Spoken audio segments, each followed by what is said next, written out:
ললো রাঙলি কলিজা গানে পিখাজি ললো গোলাপি তলিসা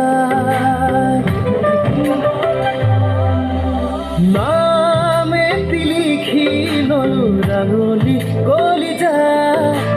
গানে পিখাজি ললো গোলাপি তলিসা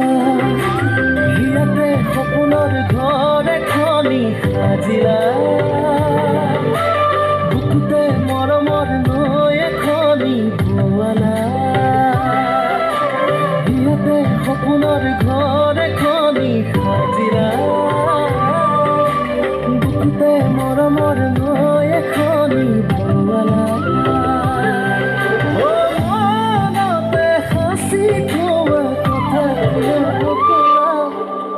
পাগল প্ৰিয়া ও পাগল প্ৰিয়া